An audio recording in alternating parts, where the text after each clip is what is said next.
இயேசுவின் நாமத்தினாலே உங்களை யாவரும் நான் வாழ்த்துகிறேன். இந்த யூடியூப் சேனல் மூலியமாக பார்க்கிற உங்களையும் நான் அன்போடு வாழ்த்துகிறேன், வரவேற்கிறேன்.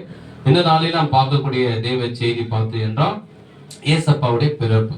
இந்த கிறிஸ்துமஸ் மாசம், இது டிசம்பர் மாசம், ஏசப்பாவுடைய பிறப்பின் மாசமா இருக்குது. ஆகையாலே அதை குறித்து நம்ம தியானிக்க போகிறோம். போன வாரம் நம்ம தியானிச்சோம், ஏசப்பாவுடைய பிறப்பு குறித்து நம்ம தியானிச்சோம். அதை குறித்து இன்னொரு 2வது பகுதியாக இன்னும் கொஞ்சம் தொடர்ச்சியாக நாம் பார்க்க போகிறோம். 1 யோவான் 3ஆம் அதிகாரம் பாருங்க. இயேசு கிறிஸ்து இந்த பூமியில பிறந்தார். அவர் தேவனுடைய குமாரன். எதற்காக இந்த பூமியில் அவர் பிறக்க வேண்டும்?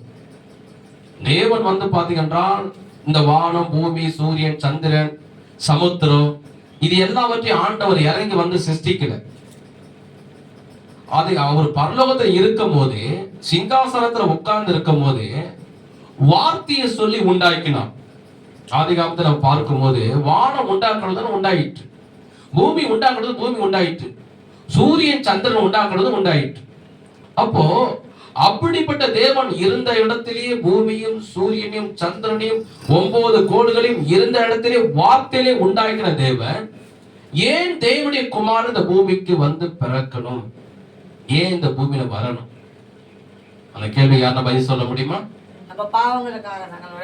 அம்மா சொன்னாங்க, நம்முடைய பாவங்களை ரட்சிப்பதற்கு இயேசு வந்தார். பிற்பாடு வேற யாராவது சொல்ல முடியுமா? இயேசு கிறிஸ்து தேவனுடைய குமாரன் எதற்காக இந்த பூமிக்கு பிறக்க வேண்டும்?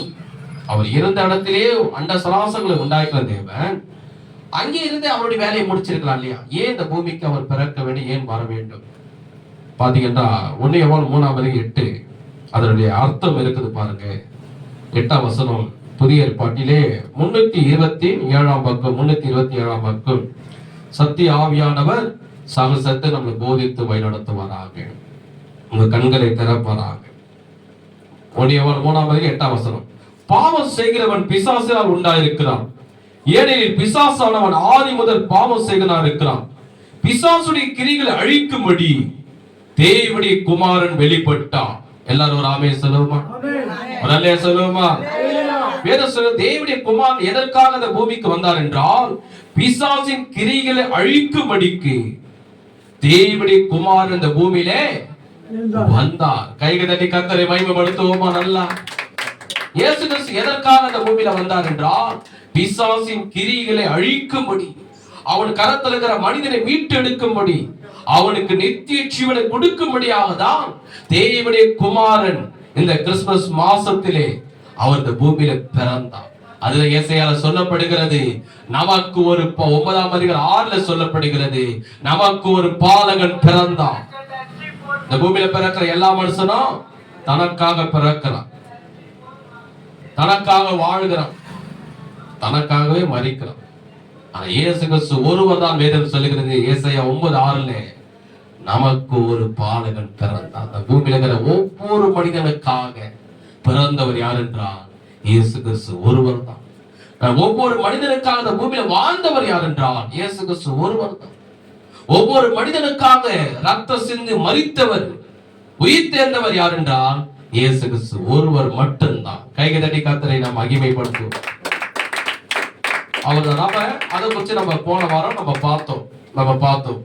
பார்க்கும்போது தேவனாய் கர்த்தர் என்ன பண்ணாரு, எல்லா அதிகாரத்தை வந்து ஆதாம் ஏவாளுக்கு கொடுத்தாரு. பிசாசு வந்து அவர்ல தீமையான கனியை புசிக்க வைத்து பாவம் செய்ய வைத்து அவரு கையில் இருக்கக்கூடிய அதிகாரத்தை பிடிங்கிட்டான். போன வாரம் சண்டே நான் உங்களுக்கு போதிச்சு. அதுக்கப்புறம் மனிதனுடைய அடிமைதனத்தை கூட அவன் ஆக்கிட்டான். ஏன்னா பாவம் செய்கிற பிசாசுக்கு தான் அடிமை. பாவம் செய்கிற யாருக்கு சொந்தம்? சாத்தானுக்கு தான் சொந்தம். அவன் நரகத்துல அவன் கூட போக வேண்டியது.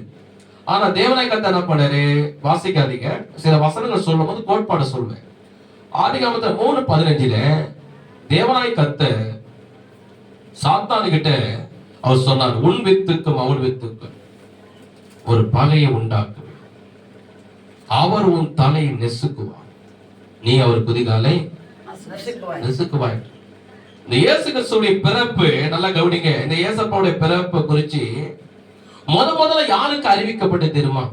ஃபர்ஸ்ட் இயேசப்பாவுடைய பிறப்பு குறித்து, அவர் மரணத்தை குறித்து சுவிசேஷம் யாருக்கு முதலாவது அறிவிக்கப்பட்டு தெரியுமா?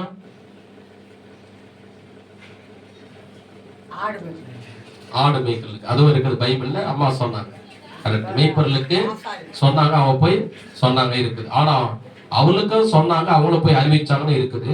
ஆனா முதல் இயேசு கிறிஸ்து இந்த பூமியில பிறக்க போகிறார், சிலுவையில மரிக்க போகிறார் அப்படின்று, ஒரு உயிர்த்தெழ போகிறார் என்று முதல் ஃபர்ஸ்ட், நான் சொல்றது முதல் ஃபர்ஸ்ட் யாருக்கு அறிவிக்கப்பட்டது அந்த சுவிசேஷம் தெரியுமா? யூடியூப் சேனல் பாக்குற நீங்க கூட சொல்லலாம், மரியாளுன்னு சொன்னாங்க. மரியாளுக்கு அறிவிக்கப்பட்டது. ரமணம்மா கரெக்டா சொல்றாங்க. லூக்கால இருக்குது 1ஆம் அதிகாரம் இருக்குது.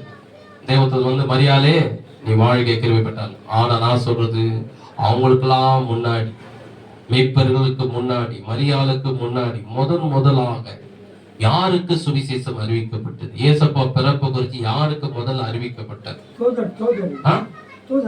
தூதர்ன்றாரு. தூதரும் சில பேர் வந்து அறிவிச்சாங்க. அந்த தூதர்களுக்கெல்லாம் முன்னாடி நான் சொல்றேன், தூதர்கள்லாம் ஃபர்ஸ்ட் யாருக்கு ஏசப்பாவோட பிறப்பு குறித்து, மரணத்தை குறித்து, உயிர்த்தெழுதலை குறித்து அறிவிக்கப்பட்டது என்றால் தேவனாய் கர்த்தரே சாத்தானுக்கு சொன்னார். நேற்று நான் தியானிக்கும் போது ஆச்சரியப்பட்டேன். நான் ரட்சிக்கப்பட்டதான் இப்ப வரைக்கும் 20 வருஷமா சுவிசேஷ ஊழியம் தான் பண்றேன். யாரெல்லாம் சுவிசேஷ ஊழியம் பண்ணுவாங்கன்னு சபையில பைபிளை பார்த்துருக்கேன். ஆனா நேத்து தேவன் பைபிளை படிக்கும் போது என் கண்களை திறந்தார். நமக்குள்ள ஒரு ஆவிக்குறி கண்ணுங்கிற அதை திறந்தாரு. தேவனே சுவிசேஷத்தை சாத்தானுக்கு சொல்லி இருக்கிறார். என்ன சொல்றாரு? ஆதிகாமம் 3:15 அவர் உன் தலையை, நீ அவர் குதிகாலை ராமே சொல்லுவோமா? அது என்ன வெளிப்பாடுன்னு உங்களுக்கு சொன்ன போன வாரம் கடைசி ஃபைனல்ல முடிக்க ஒரு டைம்ல சொன்னேன். இயேசு சிலுவையில நம்முடைய பாவங்களுக்கு ரத்தம் சிந்து மரிப்பார். அது வந்து சாத்தான் வந்து அவருடைய குதிகாலை நெசுக்குவதற்கு சமம். அவர் உன் தலையை நெசுக்குவான்னு சொன்ன. சிலுவையில் அவர் ஜெயித்து கொலைசியர் 2:15 துரைதனங்களின் அதிகாரில உரிந்து கொண்டு விலங்கமா கோலமாக்கி சிலுவையில அவைகளை வெட்டி சிறந்த அவர் சிலுவையில மரணத்தை உயிர்த்தெழும் போது சாத்தான் தலையை நெசுக்கி என்ன பண்றாரு? உயிர்த்தெழுந்தார். ஒரு ஆமே சொல்லுவோமா? அந்த சிலுவையில செய்யக்கூடிய சம்பவத்தை, சுவிசேஷத்தை தேவனாய் கர்த்தரே சாத்தான் கிட்ட சொல்றாரு, என் மகன் பிறப்பா, உன் தலையை நெசுக்குவா, மனிதனை மீட்டெடுப்பா, அவனை நித்திய ஜீவனுக்குள்ள கொண்டு வருவார் சொல்லி உன் கையில கொடுக்கப்பட்ட ஆதாம் கிட்ட வாங்கின எல்லா அதிகாரத்தையும் திரும்பமாக அவர் பெற்றுக் கொள்வார் என்று அங்க தேவனாய் கர்த்தர் சாத்தானுக்கு முதலாக இயேசுவின் பிறப்பை குறித்து சொன்னார். நான் ஆச்சரியப்பட்டேன். பரவாயில்லப்பா, தேவனாய் கர்த்தரே சுவிசேஷத்தை சொல்லி இருக்கிறாரு. எவ்வளவு பெரிய ஒரு இது. நம்ம தான் சொல்றோம் நினைச்சுக்கிறோம், நம்ம தான் ரோடு சொல்லி நினைச்சுக்கிறோம். தேவனே சொல்லி இருக்கிறார். இதை பார்த்த சாத்தானுக்கு தான் ஒன்று இருதயத்துல ஆழமாய் புதிஞ்சது. என்னன்னா, எப்படியோ தேவனை குமாரன் பிறக்க போகிறா, நம்ம கிட்ட இருக்கிற எல்லா அதிகாரத்தை பிடுங்க போகிறா, மனிதனை நம்ம கிட்ட இருந்து மீட்டெடுக்க போகிறா, நம்ம தலையை நெசுக்க போகிறா, நரகத்துல தள்ள போகிறார் என்று சாத்தான் கண்ணை கட்டி கொண்டு, கவனிங்க, நிமிந்து உட்காருங்க, முகத்தை பாருங்க,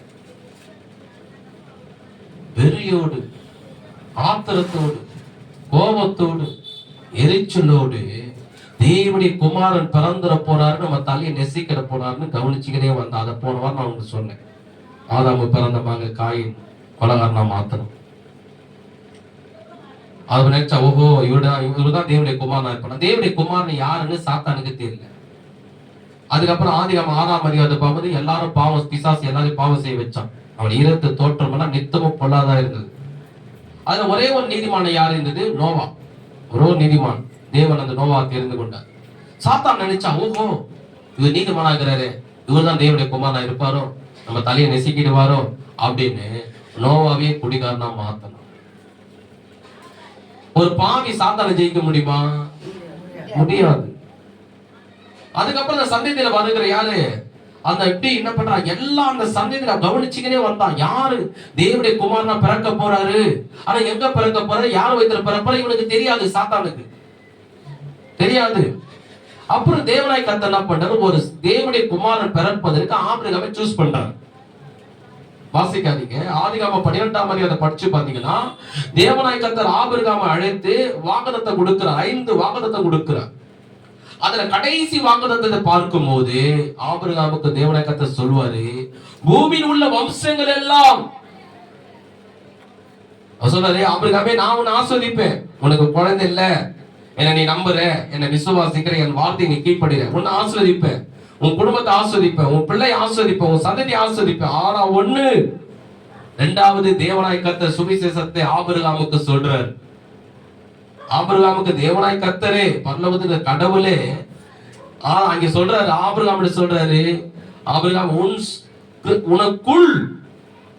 உனக்குள்னா உன் சந்ததி மூலியமாக என் தேவனுடைய குமாரன், என்னுடைய குமார் வந்து பிறப்பார். அவர் மூலியமாக, அவருடைய சிலுவை மூலியமாக, அவருடைய மரணத்தின் மூலியமாக, அவருடைய உயிர்த்தெழுதல் மூலியமாக உலகமே ரட்சிக்கப்படும், உலகமே ஆஸ்வதிக்கப்படும். கைக்கு தட்டி கர்த்தரை மகிமைப்படுத்துவோமா? நல்ல கைக்கு தட்டி ஆண்டவரை ஸ்தோத்திரம். இரண்டாவது தேவனாய் கர்த்தர் ஆபிரகாமுக்கு சுவிசேஷமா சொன்னான். சாத்தான் கண்டுபிடிச்சிட்டான். ஆஹா, ஆபிரகாமை சூஸ் பண்ணிட்டாரு, ஆஸ்வதிக்கிறாரு. ஈசாக்கு பிறந்தார், யாக்கோபு பிறந்தார், அவருக்கு 12 பிள்ளைங்க. அந்த 12 பிள்ளைங்க எங்க போயிடுச்சுன்னா எகிப்துல போய் மாட்டிக்கிச்சு. எகிப்துல போன கடவுள் அவங்களை ஆஸ்வதிக்கிறார். அது எத்தனை லட்சமா மாறுது? 30 லட்சம் ஜனமாய் மாறுது. எத்தனை லட்சம்? 30 லட்சம் 30 lakhs people. 30 ஜனமா மாறுது. இவன் பார்த்துன்னு வரோம். இந்த ஜனத்தின் மூலியமா தேவனுடைய குமாரன், தேவன் வந்து ஆபிரகாமை சூஸ் பண்ணிட்டாரு. இவங்க சந்ததி தான் இஸ்ரவேலர். இந்த இஸ்ரவேல் மூலியமா தான் இயேசு கிறிஸ்து பிறக்க போறாரு. பிறந்துட்டாருன்னா நம்ம தலையை நெசிக்கிடுவாரு, நம்ம கிட்ட அதிகாரத்தை பிடிங்கிட போறாருன்னு பார்வோனுடைய இருத்தை ஏவி பார்வோன் ஒரு கடலை போட்டான். போன வாரம் சொன்னேன், ஞாபகம் இருக்கா? பார்வோன் கடலை போட்டான். பிறக்கிற எல்லா ஆண் குழந்தையும் கொலை செய்யலாம். நல்லா யோசனை பண்ணிப்பாரு. இவன் கொலை செய்யணும். யாரை கொலை செய்யலாம்? ராஜாவா வரவனு கொலை செய்யலாம். பிறக்கிற எல்லா ஆண் குழந்தையும் சாவடின்றான். சாத்தாங்க பார்வோன் மூலியமா போட்டான் திட்டம். ஏன்னா அவனுக்கு நல்லா தெரியும், இந்த இஸ்ரவேல் மூலியமா தான் தேவனுடைய குமாரன் பிறக்க போகிறாரு, நம்ம தலையை நெசுக்க போறாரு, நம்ம கையில இருந்து மனிதரை மீட்டெடுக்க போறாரு, நரகத்துக்கு கொண்டு போகக்கூடிய மனிதரை பரலோகத்துக்கு கொண்டு போயிடுவாரு, நம்ம கிட்ட இருக்கிற பூமியில இருக்கிற எல்லா ஆசிரியத்தை பிடுங்கி அவங்கள குத்துற போறாரு சொல்லி இஸ்ரவேல் ஜனங்களை கண்காணிச்சிருந்தா பார்வோன் கிட்ட போய் மாட்டிக்கினாங்க. பார்வோன் தான் ராஜா. அவன் ஒரு கடலை போட்டான். பிறக்கிற எல்லா ஆண் குழந்தையும் கடவுள் இஸ்ரவேல் ஜனங்களை காப்பாத்துறாரு. அதுக்கப்புறம் நீ எஸ்தர் புத்தகத்துல வந்தீங்கன்னா அந்த இடத்துல பார்த்தா அகஸ்வேரு ராஜா. அந்த அகஸ்வேரு ராஜா பார்த்தா 127 நாடுகளுக்கு ராஜா. எத்தனை நாடுக்கு? 127. எத்தனை நாடுகளுக்கு? 127. கெட்டி செப்பண்டி. எத்தனை நாடுகளுக்கு? 120 நாடுகள் ராஜானா எவ்வளவு பெரிய ஆள் பாரு. ஒரு நாட்டுக்கு ஒரு பிரதமர். இப்போ அந்த காலத்துல ஒரு நாட்டுக்கு ஒரு ராஜா. அவன் 127 நாடுகளுக்கு ராஜானா எவ்வளவு பெரிய ஆளா இருப்பான் பாரு. அவன் வந்து ஆண்டவரை நம்புற இல்ல, நியாயப்பிரமாணம் தெரியாது, தேவனை நம்புற இல்ல, விக்கிரத்தை மற்ற கடவுளை வணங்குறவன். அவன் கிட்ட என்ன பண்ணா, அந்த ஆமான் போய் படத்தளபதி அவன் இந்த மோர்தலை வணங்காதனால அவனுக்குள்ள பொறாம வந்ததுனால அவன் சொல்லிட்டான், ராஜாவே அவன்கிட்ட ராஜா கிட்ட போய் எனக்கு வெக்கம் வெக்கம் வெக்கம். படத்தளபதியாரே நீங்க என்ன சொல்லிக்கிறீங்க? வெக்கமா இருக்குது ராஜாவே. என்ன வெக்கம் உனக்கு உண்டாயி? இந்த மோர்தகாயனை வணங்க மாட்டான். இந்த தேசத்துல படத்தளபதி இல்லை. ஆம், அப்படியா இவன் வணங்க மாட்டான், எனக்கு வெக்கமா இருக்கிறது. அப்ப என்ன சொல்லிக்கணும்? இந்த மோர்தகாய ஜெயில போடு, அவனுக்கு 4 அடி கொடு, 3 வேளை சோறு போடாத, என்ன வணங்குவான்னு சொல்லிக்கலாம். என்ன சொன்ன தெரியுமா? அவனுடைய சந்ததியே இஸ்ரவேலர் எல்லா சந்தையும் அவன் கோத்திரத்தை, அவன் குலம் கோத்திரத்தை எல்லாரையும் சாவடின்னு திட்டம் போட்டான். அதை போட வச்சது யாரு? சாத்தான். ஏன்? அந்த சந்ததி மூலியமா தான் இயேசு பிறகு. அந்த இஸ்ரவேலுக்கு எங்கன்னா 127 நாடுகளை சிதறி போயிட்டாங்க. நான் சொன்னேன் போன வாரம், தமிழர்கள் நீங்க பாத்தீங்கன்னா அமெரிக்காலயே இருக்கிறாங்க, லண்டன்லயே இருக்கிறாங்க, ஜெர்மனிலயே இருக்கிறாங்க, மலேசியாவில இருக்கிறாங்க, சிங்கப்பூர்லயே இருக்கிறாங்க, ஸ்ரீலங்காலயே இருக்கிறாங்க, ஏன் பாகிஸ்தான்ல கூட இருக்கிறாங்க. எல்லா தமிழர்கள் எல்லாத்தையும் சிதறி இருக்கிறாங்க. சின்ன மாநிலம் தான். அது போல இஸ்ரவேல் எல்லா நாடும் செதிரி இருந்ததுனால அவன் திட்டம் போட்டான். இந்த இஸ்ரவேல் மூலியமா தான் இயேசு கிறிஸ்து பிறக்க போறார். ஆனா எங்க பிறக்க போறாரு, யார் வயித்துல பிறக்க போறான்னு சாத்தானுக்கு தெரியல. ஆனா என்ன பண்ணிட்டான், அந்த ஆமான் மூலியமா ராஜாக்கு ஒரு கட்டளை கொடுத்துட்டான். 127 நாடுக்கு ராஜா நீ தானே, நீ கொடுத்த கட்டளைக்கு எல்லாரும் கீழ்ப்படிஞ்சு ஆகணும். ஒரு கட்டளை கொடுத்தான், எல்லாரும் நீ சாவடி. யார? இஸ்ரவேலர், யூதர்கள். சாத்தான் போட்டான். அதே நீங்க அதே புதிய ஏற்பாடுல வரும்போது ஏரோது ராஜா இருந்தான். ஏசப்பா பிறக்கும் போது ஏரோது ராஜா, புதிய ஏற்பாடு ஏரோது ராஜா. 3 சாஸ்திரிகள் போய் கேட்டாங்க, இஸ்ரவேலுக்கு ராஜாவாய் பிறக்க போகிறவர் எங்க பிறக்க போறாருன்னு இந்த 3 சாஸ்திரி யாருக்கிட்ட போய் கேட்டாங்க? போச்சவன் கூட கேட்கல, ராஜா கிட்டயே போய் கேட்டான். அவனுக்கு எப்படி இருந்திருக்கும்? மந்திரி மாதிரி, சொல்லுங்க ராஜாவே, நான் தானே ராஜா. இஸ்ரவேல் ராஜா ஒருத்தர் பிறக்க போறான்னு ஒருத்தர் சொல்றான். ஐயோ, அதுக்கப்புறம் நீங்க ராஜாவா இங்க உட்கார முடியாது போல, வேற ஒருத்தர் ராஜா வரப்போற. அப்ப அவனுக்கு என்ன ஆயிட்டான்? அப்ப ராஜாவா பிறக்கணும்னு சாகடிக்கணும். இவனுக்குள்ள எண்ணம் வந்த உடனே சாத்தான் ஏரோது இருத்தை தூண்டினான். தூண்டவன் ஏரோது ஒரு கட்டளை போட்டான். என்ன கட்டளைன்னா, பிறக்கிற எல்லா ஆண் குழந்தையும் சாவடி. ஒரு குழந்தை இல்ல, நல்ல கவனிக்க, 10 குழந்தை இல்ல, இஸ்ரவேலில பிறக்கிற எல்லா ஆண் குழந்தையும் சாவடின்னா. எனக்கு சின்ன வயசுல இருக்கும் போது 20 வருஷத்துக்கு முன்னாடி இல்ல 10 வருஷத்துக்கு முன்னாடி கிராமத்துல பிறக்கிற குழந்தைங்க சாவடிப்பான். எந்த குழந்தைய தெரியுமா? நீங்க கேள்விப்பட்டிருப்பீங்க, நான் கேள்விப்பட்டேன், பார்த்தது இல்லை. பெண் குழந்தைய சாகடிக்க இந்த நியூஸ்ல பார்ப்பேன். ஏன்னா அந்த பெண் குழந்தை பிறந்துச்சுன்னா அது வளரணும், அதுக்கு ஆயக்கட்டு காரியத்தை செய்யணும், அதுக்கு நிறைய செலவு இருக்கு, இந்த பெண் குழந்தை பிரயோஜனம் இல்லை சொல்லி வயிற்றுல தெரிஞ்சாலே சில பேர் சாவடிச்சிருவாங்க. அதனாலதான் கவர்மெண்ட் சட்டம் போட்டிருக்குது, வயிற்றுல இருக்கிற குழந்தைய ஆனா பெண்ணான்னு சொல்லக்கூடாது. கவர்மெண்ட் சட்டம் போட்டிருக்கு, சொன்னா அவன் சட்டப்படி குற்றம்னு. ஏன் நான் தெரிஞ்சிச்சுன்னா அவன் சாவடி, பெண் குழந்தையா இருந்தா சாவடிச்சுதான், ஆண் குழந்தையா இருந்தா உயிரோடு எடுப்பாங்க. ஆனா இவன் தான் கட்டளை போடுறான், பறக்கிற ஆண் குழந்தைய சாவடி. நான் சொல்றது புரியுதுங்களா உங்களுக்கு? பறக்கிற ஆண் குழந்தைய ஏறது கட்டளை போடுறான். இதை நீங்க கிராமத்துல பல இடத்துல இன்னைக்கு கூட நடக்குது, பிறக்கிறான் பெண் குழந்தைய சாவடிச்சிருவாங்க. ஆனா இவனுக்கு என்ன கட்டளை போட்டானுங்க? பிறக்கிற ஆண் குழந்தைய. ஏன்னா ஏசு ஆனா பெண்ணா? கைதறி கத்தரி சோதரம் பண்ணுங்க, நல்ல கைதறி ஆண்டோட போய் பண்ணு. அப்போ இந்த சாத்தான் என்ன பண்றான்? விடவே இல்லை. இயேசு கிறிஸ்து பிறக்க கூடாது, பறந்துட்டாருன்னா தலையை நெசுக்குவாரு, நம்ம கிட்ட இருக்கிற அதிகாரத்தை பிடுங்குவாரு, மனிதனை மீட்டெடுப்பாரு, நான் நரகத்துக்கு கொண்டு போய் பார்த்தா பரலோகத்துக்கு கொண்டு போடுவார்னு சாத்தான் கண்ணு கட்டி கொண்டே இருந்தான். இயேசு எங்க பிறக்க போறாரு, யார் வயித்துல பிறக்க போறாரு, அவர் எங்க பிறக்க போறாரு இவனுக்கு தெரியல. ஆனா எப்படின்னா இஸ்ரவேலை சாகடிக்கணும்னு போட்டுனே வந்தான். கர்த்தர் இஸ்ரவேலை காப்பாத்திக்கினே வந்த. இன்னைக்கு கூட நிறைய பேர் அப்படிதான். இன்னைக்கு நிறைய இடத்துல நிறைய மாநிலத்துல கிறிஸ்துவர்களே இல்லாம ஆக்கிடுவேன், விசுவாசிகளே இல்லாம ஆக்கிடுவேன், சாமியே இல்லாமல் ஆக்கிடுவேன் அப்படி பேசுறவங்க நிறைய பேர் எழுப்பி சாத்தான் அவங்க மூலியமா பேசுறான். நிறைய இடத்துல நடக்குது, வட மாநிலத்துல நடக்குது. எனக்கு வாட்ஸ்அப்ல வரும், ஐயா ஜோம் பண்ணுங்க, இது மாதிரி இவர் இந்த அதிகாரி இப்படி பேசி இருக்கிறாரு, கிறிஸ்துவலே இல்லாம ஆக்கிடுவேன், சபையே இல்லாம ஆக்கிடுவேன். ஆனா சொல்ல போனா நம்ம தான் இன்னும் எல்லா ஜாதி கூலம் கோத்திரம் பாஷைக்காரர்கள் எல்லாம் பூமியில இருக்கிறாங்க. அவங்க எல்லாரும் காட்டிலும் இன்னைக்கு நம்ம கிறிஸ்துவ ஜனதா பெருகி கொண்டே வருது தவிர வேற எந்த ஜாதி எந்த குலமும் எந்த கோத்திரமும் பெருகி கொண்டே வரல. சபை இன்னும் பெருகி கொண்டு வளர்ந்து கொண்டே பாருங்க. இந்த கேம்கால நான் சின்ன வயசுல இருக்கும்போது ஒரு சபை இருந்தது, ஒரு சின்ன ஏரியா, இது ஒரு சின்ன ஏரியா, இது உள்ள ஒரு சபை. இன்னைக்கு எத்தனை சபை இருக்கு தெரியுமா? உள்ள 7-8 சபை வந்துச்சு. தட்டாங்குளம் சின்ன ஏரியா, அதை உள்ள நான் 17 வருஷமா உள்ள போய் ஜெபம் பண்ணுவேன். ஒரே ஒரு சபை இருக்கும். இன்னைக்கு பாத்தீங்கன்னா 3-4 சபை உள்ள வந்துச்சு. இன்னைக்கு சபையும் வளர்ந்து கொண்டுதான் இருக்குது, ரட்சிக்கப்பட வந்து. நேற்று கூட ஒரு ரேஷன் கடைக்கு போனேன், அவருக்கு வாங்கின ஒரு ரேஷன் கடை வாங்குறது, ஐயா ஒரு டீத்தூள் கொடுங்க அப்படின்னு. அப்போ அவர்கிட்ட சொன்னேன், இயேசு உன்னை நேசிக்கிறாரு. அப்போ அவர் சொன்னாரு, நானும் கன்வென்ட்டா மாறிட்டேன், நானும் இயேசுவை ஏற்றுக்கொண்டேன். இப்படி ஜனங்க ரட்சிப்புக்குள்ள பழகி பெருகிந்தா வராங்க தவிர உறைஞ்சுதான் சரித்திரம், அதை அழிக்க யாராலுமே முடியாது. கைகதடி கர்த்தரை மகிமைப்படுத்துவோமா? அதை அழிக்க நினைக்கிறவன் தான் அழிந்து போவான்.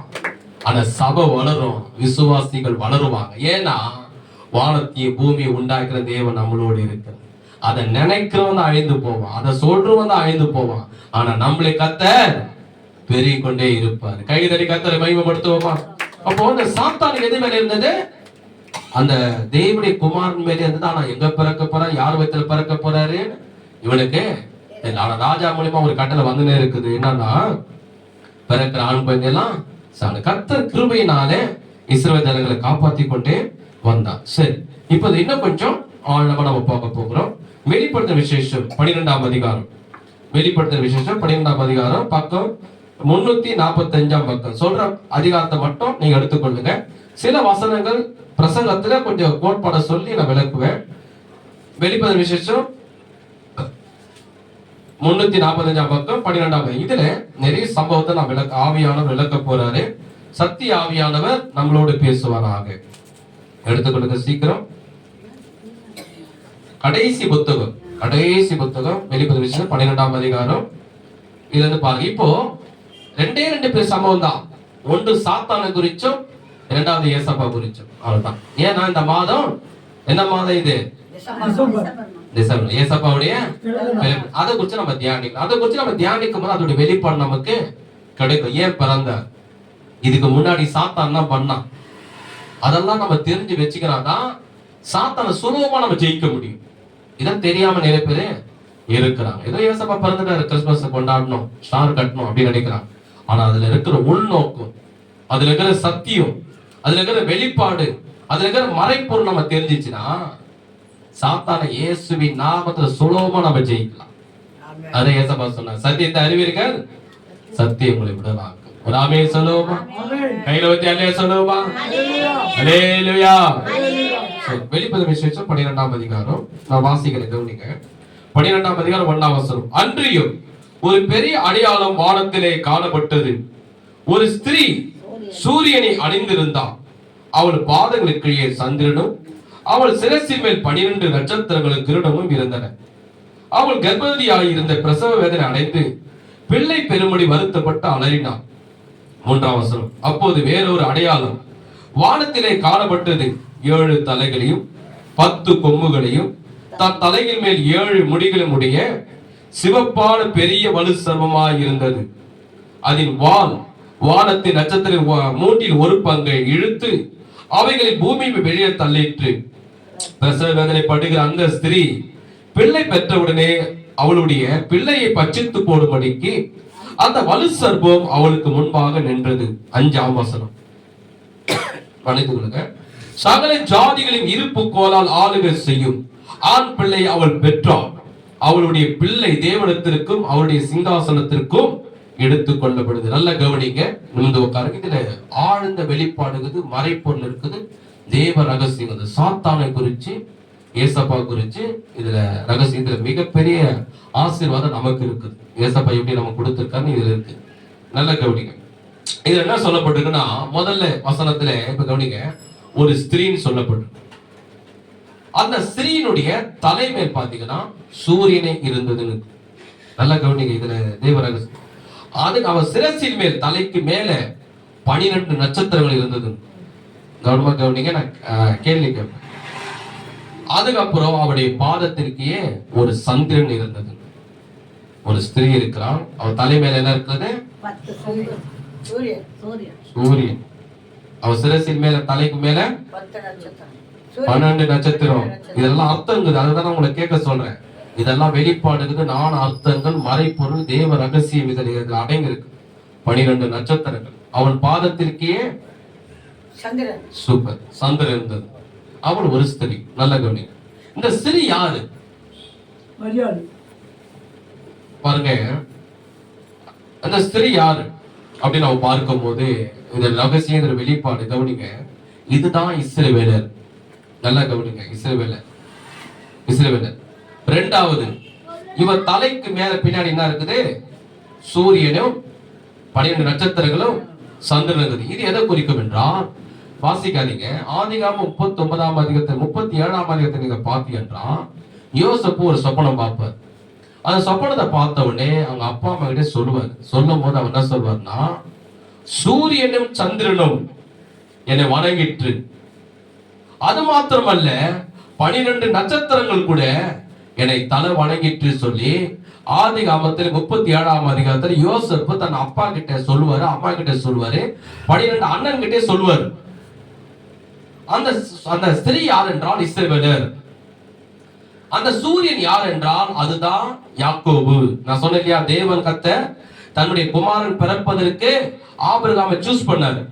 உலகத்துல பூமியில பல விதமான பாஷைக்காரர்கள், ஜாதி, குலம், கோத்திரம், இப்ப எப்படி தமிழ், தெலுங்கு, மலையாளம், இந்தி, பலவிதமான மக்கள் இனம் மொழி பேசுறவங்க, அது கர்த்தர் ஆபிரகாமை சூஸ் பண்ணி தெரிந்து கொண்டார். ஆபிரகாம் மூலியமா பிறந்தவர் யார? ஈசாக்கு மூலியமா பிறந்தவர் யார? யாக்கோபு. அந்த யாக்கோபு தான் இந்த சூரியன் சொல்லப்படுகிறது. சந்திரன் அவனுடைய தாய். அதுக்கப்புறம் என்ன சொல்றாரு, அவர் தலைக்கு மேல எத்தனை நட்சத்திரங்கள் இருந்தது? 12 நட்சத்திரங்கள் இருந்தது. அந்த 12 நட்சத்திரம் எதை குறிக்கும் என்றால், யாக்கோபுக்கு பிறந்த பிள்ளைகள் எத்தனை பேரு? சூப்பர். அதுதான் நான் கொண்டு வரேன், கவனிங்க. அதோடைய கோட்பாடு ஒண்ணா வருது பாருங்க. இங்க இவர் பாக்குறதும் அங்க இருக்கிற பிள்ளைங்களும் ஒண்ணாவது 12 பிள்ளைகள் யாக்கோபு பெற்றார். 12 பிள்ளைங்க தான் இங்க சொல்லப்படுகிறது 12 நட்சத்திரங்கள். கவனிச்சீங்களா? அதுக்கப்புறம் அவன் ஸ்திரீ யார் என்றால் இதுதான் இஸ்ரவேலர். இந்த இஸ்ரவேல் வரும்போது 12ஆம் வசனம் சொல்லப்படுது, அவள் கர்ப்பம் தரித்து, அதாவது மாசமாயி ஒரு பிள்ளைய சுமந்திருக்கிறான். இது வேதம் சொல்லுகிறது என்னன்னா, சிவப்பான பெரிய வலு சர்ப்பமாய் இருந்தது. எல்லாரும் சேர்ந்து சொல்லுங்க, சிவப்பான பெரிய வலு சர்ப்பமாய் இருந்தது. இந்த வலு சர்ப்பம் என்ன? இந்த வலு சர்ப்பம் யாரு? இந்த இடத்துல ஏன் வலு சர்ப்பம் வருது அப்படின்னு பாத்தீங்கன்னா, அப்படியே நம்ம அந்த புதிய ஏற்பாடு இருந்ததுல, அப்படியே நீங்க முதல்ல ஆதிகாமத்துல போனீங்கன்னா, அதுல 3ஆம் அதிகாரத்துல பார்க்கும்போது சாத்தான் சர்ப்பத்தின் மூலமா வந்து ஆதாம் கிட்ட பேசலாம். நல்லா கவனிங்க, இந்த கோட்பாட அதுல நீங்க இணைச்சி பாருங்க. ஆதிகாமத்துல 3ஆம் அதிகாரத்துல சாத்தான் வந்து சிங்கத்தின் மூலமா வந்து பேசினானா? புலி மூலியமா வந்து பேசினானா? ஆதாமே நான் யார் தெரியுமா, சிங்கமே கட்சித்து பயமுறுத்தினானா, நான் உன்னை கட்சி குதிர போறேன்னு புலி மூலியமா பேசினானா? இல்ல மயில் மாரி அழகா வந்தானா உள்ள? எப்படி வந்தா உள்ள? சர்ப்பமாய் வந்தான். இங்க சொல்ல வெளிப்பது விஷயம் சொல்லப்படுகிறது, சிவப்பான பெரிய வலு சர்ப்பம். அந்த சர்ப்பம் யார் என்றால், ஏதேன் தோட்டத்தில் ஆதாம் ஏவாளை வஞ்சித்தான் பாருங்க, அந்த சாத்தான் தான் இவன். இதெல்லாம் மாதிரி அதான் சொன்ன அடிக்கடிக்கு மறைப்பொருள் இதுல இருக்குது, தேவ ரகசியம் இருக்குது. இதை கவனமா நீங்க கவனிங்க. ஆவியானவர் உங்களுக்கு அந்த வெளிப்பாடை தருவார். எனக்கு கொடுத்தவர் உங்களுக்கு கொடுப்பார், இந்த யூடியூப் சேனல் பாக்குற உங்களுக்கு கொடுப்பார். ஆனா கவனமா கவனிக்கணும். நம்ம கவனமா கவனிக்கும் போது அந்த மறைப்பொருள் உங்களுக்கு கிடைக்கும். ஆவியான நம்ம கண்களை திறப்பார். பிற்பாடு என்ன ஆகுதுன்னா, இந்த 4ஆம் வசனத்துல கடைசி வார்த்தை நீங்க பாருங்க. நான் கடைசி வார்த்தை 4ஆம் அதிகாரத்துல, அவளுடைய பிள்ளையை பட்சித்து போடும்படி அந்த வலு சர்ப்பம் அவளுக்கு முன்பாக நின்றது. அந்த சர்ப்பம் வந்து அந்த பெண்ணை பார்த்துக்கிட்டே வருது, வலு சர்ப்பம். அதுதான் நான் சொன்னேன் இல்லையா, சாத்தான் என்ன பண்ண, ஆபிரகாம், ஈசாக்கு, யாக்கோபு மூலமா பண்ணிட்டு கோத்திரம், அந்த 12 குடும்பம் இஸ்ரவேல் ஜனம் பெருகின வந்து இதை கவனிச்சுன்னு வரா சாத்தான். ஏன்னா அவனுக்கு ஒண்ணு தெரியும், இவர்கள் மூலியமா தான் தேவனுடைய குமாரன் பிறக்க போகிறோம், நம்ம தலையை நெசுக்க போறோம், நம்ம கிட்ட இருக்க அதிகாரத்தை பிடுங்க போகிறாரு, மனுஷனை மீட்டெடுக்க போறான்னு தெரியும், கவனிச்சுக்கினே வரான். அதுதான் இங்க சொல்லப்படுகிறது. அந்த பெண் கர்ப்பமாகி அந்த கர்ப்பத்துக்கு அந்த பெண்ணுக்கு முன்னாடி இந்த சாத்தான் நிக்கிறான். எதுக்கு நிக்கிறான்னா, இவ பிள்ளையை பெற்ற உடனே சாகடிக்கணும். அதான் வேதம் சொல்லுகிறது, அவருடைய பிள்ளையை பட்சித்து போடும்படி, பட்சித்து போடும்னா சாகடிச்சு போடும்படி, பட்சித்து போடும்படி அந்த வலு சர்ப்பம் அவளுக்கு முன்பாக நின்றது. நின்றுகிட்டே இருக்கிறான். நான் சொன்னேன் இப்ப ஒரு வெளிப்பாடு கொடுத்த பாருங்க. ஆதாமத்துல இருந்து கொண்டு வந்தான், பார்வோன் மூலியமா இஸ்ரவேலை கட்டளை போட்டான் சாகடிக்க, கர்த்தர் காப்பாத்தினாரு. அகஸ்வரு ராஜா கட்டளை போட்டான், அதுக்கு காரணம் யாரு? சாத்தான் கவனிச்சுனே இருந்தான். அந்த இஸ்ரவேல் மூலியமா பிள்ளை பிறந்துற போது சாகடிக்கணும் கவனிச்சுக்கிட்டே வந்தான். அதுதான் இங்க சொல்லப்படுது, அந்த ஸ்திரீயுடைய கர்ப்பம் பிள்ளை பிறந்தவனை சாகடிக்கணும்னு வெறியோடு சாத்தான் காத்து கொண்டே இருந்தான். ஆனா யார் வயித்துல பிறக்க போறாரு, எங்க பிறக்க போறான்னு சாத்தானுக்கு. ஆனா ஒண்ணு தெரியும், இந்த இஸ்ரவேலர் மூலியமா தான் பிறக்க போறாருன்னு தெரியும். ஏன்னா ஆபிரகாமுடைய தேவன் பேசுனது சாத்தான் கேட்டுட்டான். நம்முடைய தேவன் எப்படி பண்றது தெரியுமா? சொல்லாம செய்ய மாட்டாரு. ஒண்ணு செய்யறத சொல்லிட்டு செய்யறதா நம்முடைய தேவன். இப்ப நல்லா கவனிங்க. ஒரு வீட்டுல ஒருத்தர் திருட வரான்னு வச்சுங்களேன், திருட வரான் ஒரு வீட்டுக்கு, சொல்லிட்டு வருவானா சொல்லாம வருவானா? ஒருத்தனை இன்னொருத்தனை தவறா நினைச்சுக்காதீங்க சொல்றேன், விளக்கத்தை ஒருத்தனை இன்னொருத்தனை கொலை செய்யறான்னு வச்சுங்க, சொல்லிட்டு செய்வானா சொல்லாம செய்வானா? எந்த ஒரு தவற மனுஷன் பண்ண பண்ணுவான், சொல்லாம தான் செய்வான். ஆனா தேவன் ஆதி காமத்திலேயே சாத்தான்கிட்ட சொல்லிட்டு செய்யறாரு. டேய், என் குமாரன் பிறப்பாரு, உன் தலையை நெசுக்குவாரு, உன்கிட்ட இருந்து எல்லாத்தையும் புடுங்குவாருன்னு ஆதி காமத்திலே ஆரம்பத்திலே ஏதேன் தோட்டத்திலே சொல்லிட்டாரு. சொல்லிட்டு அவரு செய்யறாரு. கைதட்டி கர்த்தரை மையப்படுத்துவோமா? அதுதான் நம்முடைய தேவனை போல தில்லு உள்ள தேவன், தைரியம் உள்ள தேவன், கடவுள் உலகத்துல யாரும் சாத்தான்கிட்ட சொல்லிட்டு யாரும் செய்ய மாட்டான். ஒரு மந்திரவாதி கிட்ட போறான்னு வச்சுங்களேன், சொல்லிட்டு போக மாட்டாங்க. அவங்க சொல்லாமே மறைமுகமா ரகசியமா போய் பண்ணிட்டு வருவாங்க. யாருன்னா இரு, உனக்கு போய் நான் மந்திரம் பண்றேன் இரு, உன் காலு கையை எடுக்க வைக்கிறேன் இரு அப்படி யார சொந்த பாத்துக்கிறியா? அவன் சொம்மாதியான வண்டியில போய் ஏதாவது காலு கை ஒஞ்சிச்சு வச்சுக்க, இவதான் மந்திரம் பண்ணிட்டான்னு சொல்றான். போலீஸ்ல பிடிச்சு கொடுத்துருவான். சாவர இருக்க விட மாட்டான். என் கால் ஒஞ்சதுக்கு இவதான் காரணம், இவன் சண்டையில சொன்னான் மந்திரம் பண்ணுவேன்னு. அது யாருமே சொல்லாமே மறைமுகமா செய்வாங்க. ஆனா தேவன் ஒருத்தர் தான் சாத்தானுக்கு கொஞ்சம் கூட பயப்படாம தில்ல சொன்னாரு, என் குமாரன் பிறப்பாரு ஒரு தலை நேசம். அது தெரிஞ்சுதான் சாத்தான் என்ன பண்றான், இந்த இஸ்ரவேலை கவனிச்சுக்கினே வந்தான். கர்த்தர் நம்மளை இஸ்ரவேல் ஜனங்களை காப்பாத்திக்கினே வந்தார். அவருடைய கிருபை காப்பாத்தின வந்தார். பிற்பாடு 5ஆம் வசனம் பாருங்க. சகல ஜாதிகளையும் இரும்பு கோலால் ஆளுகை செய்யும் ஆண் பிள்ளை அவள் பெற்றாள். நல்ல கவனி, இதுல அர்த்தங்குது. அவளுடைய பிள்ளை தேவனிடத்திற்கும் அவருடைய சிங்காசனத்திற்கும் எடுத்துக்கொள்ளப்படுது. 2 அர்த்தம் இதுல இருக்குது, கவனிங்க. ஒண்ணு, அந்த பிள்ளை எப்படிப்பட்ட பிள்ளை அப்படின்னு இங்க சொல்லப்படுது. ஏன்னா இங்க இயேசுன்னு சொல்லப்படல. நல்லா கவனிங்க, தேவனுடைய குமாரன் சொல்லப்படல. இந்த பிள்ளையை குறித்து ஒரு விளக்கம் கொடுக்கப்படுது. இந்த பிள்ளை எப்படிப்பட்ட பிள்ளையா இருக்கும், எப்படிப்பட்ட காரியத்தை செய்யும், வளர்ந்த பிற்பாடு என்ன நடக்கும் இங்க சொல்லப்படுது. இயேசு சொல்லப்படாது. யார் இந்த பிள்ளை? யார்? நான் அதான் சொல்றது. முதல்ல, சகல ஜாதிகளின் இருப்பு கோலால் ஆளுகை செய்யும் ஆண் பிள்ளை அவள் பெற்றாள். நான் திரும்ப சொன்னேன், இயேசு ஆனா பெண்ணா? ஆண் பிள்ளை. அது சொல்றது, இந்த ஆண் பிள்ளை அவள் பெற்றெடுப்பா. அந்த பிள்ளை என்ன பண்ணுமா, சகல ஜாதிகளையும் இருப்பு கோலால் ஆளுகை செய்ய. என்ன அர்த்தம்னா, என்ன வெளிப்பாடுனா, கவனிங்க, நிமிந்து உட்கார முகத்தை பாருங்க. என்ன சொல்றாருன்னா, இந்த இயேசு கிறிஸ்து இந்த பூமியிலே ராஜாதி ராஜாவாக, கர்த்தாதி கர்த்தராக, மன்னாதி மன்னனாக இந்த பூமிக்கு திரும்பி வருவார். வரும்போது இந்த பூமியில இருக்கிற எல்லா மனிதனையும் அவர் நியாயம் விசாரிப்பார். இன்னைக்கு ஆண்டவரை தூசிக்கிறான், ஆண்டவரை குறை சொல்றான், இன்னைக்கு சர்ச்சைக்கு போக மாட்டாங்க, மனம் திரும்ப மாட்டாங்க, ஏசப்பா ஏற்றுக்கொள்ள மாட்டாங்க.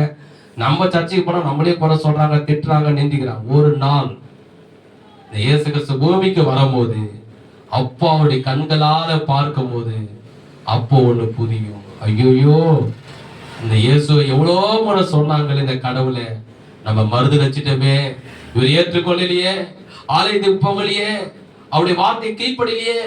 நிறைய பேர் தெருவுல வந்து, கிராமத்துல வந்து, டிவில எவ்வளோ முறை சொன்னா கேட்கலையே.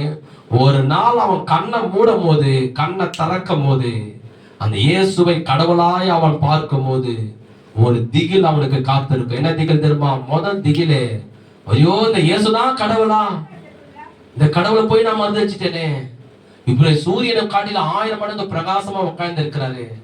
அவள் தான் உலகத்தில் இருக்கிற எல்லா மனிதன், எவ்வளவு பெரிய மனிதனா இருக்கலாம், எவ்வளவு பெரிய அதிகாரியா இருக்கலாம், அவர் எல்லாரும் அவருக்கு முன்னாடி முழங்கால் படிக்கணும். எல்லாரையும் அவரு நியாயம் தீர்க்க போகிறார். அல்லேலூயா. பயப்படாதீங்க, நியாயம் தீர்க்கிற யாரு? நம்முடைய தகப்பன். கைதடி கர்த்தரை மகிமைப்படுத்துவோமா? அதுக்கப்புறம் வேதம் சொல்கிறது பாருங்க, அவருடைய பிள்ளை தேவனிடத்திற்கும் அவருடைய சிங்காசனத்திற்கும் எடுத்துக்கொள்ளப்படுது. என்ன சொல்லப்படுதா? அந்த பிள்ளை தேவனிடத்திற்கு எடுத்துக்கொள்ளப்படுதான். 2வது சிங்காசனத்தில் எடுத்துக்கொள்ளப்படுது என்று நீங்க மார்க் வாசிக்காதீங்க. மார்க் 16:19 படிச்சு பாத்தீங்கன்னா, மார்க் சுவிசேஷம் 16:19 இயேசு கிறிஸ்து எடுத்துக்கொள்ளப்பட்டு பிதாவுடைய வலது பக்கத்தில் போய் உட்கார்ந்தார் என்று இந்த மார்க் 16:19 இருக்குது. இங்க என்ன சொல்லப்படுகிறது? அந்த பிள்ளை தேவனிடத்தில் எடுத்துக்கொள்ளப்பட்டு சிங்காசனத்திலே எடுத்துக்கொள்ளப்பட்டது என்று. அது யார் என்றால் இயேசு கிறிஸ்து.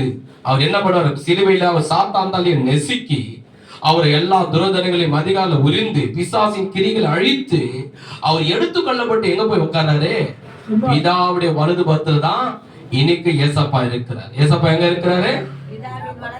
ஏசப்பா எங்க இருக்கிறாரு? ஜெரமியா சத்தமாக்கி செப்பண்டி. ஏசப்பா இப்ப எங்க இருக்கிறாரு? பிதாவின் வலது பக்கத்துல. இப்ப நமக்குள்ள இருக்குது யாரு? ஏசப்பா இருக்கிறாரு, ஆவியானவர் இருக்கிறார். இந்த ஆவியானவர் தான் சத்தியத்தின் மூலம் உன்னோட பேசுறாரு. இந்த ஆவியானவர் தான் ஏசப்பா குறித்து உனக்கு வெளிப்பாடு கொடுக்கிறார். இந்த ஆவியானவர் சாத்தானுடைய தந்திரங்களும் உனக்கு வெளிப்படுத்துறார், அவனுடைய கிரிகளை அழிக்க விட வெளிப்படுத்துறாரு. இப்ப நம்ம மத்தியில அசைவாடுகிறது யாருன்னா ஆவியானவர். என் மூலியமா பேசுறது யாருன்னா ஆவியானவர். உன் உள்ளத்துல உணர்த்தது யாருன்னா ஆவியானவர். உன்னோட பேசுகிறது யாருன்னா ஆவியானவர். ஏசப்பா எங்க இருக்கிறாரு? பிதாவுடைய வலது பக்கத்தில் உட்கார்ந்து இருக்கிறார். ஏசப்பா எங்க இருக்கிறாரு? நமக்குள்ள இருக்குது யாரு? சூப்பர். கைக்கு தட்டி கர்த்தரை மகிமைப்படுத்துவோமா? இப்ப நமக்குள்ள இருக்குது யாருன்னா ஆவியானவர். சரி, அதிலே வெளிப்படுத்தல் 12ஆம் அதிகாரம் 17ஆம் வசனம்.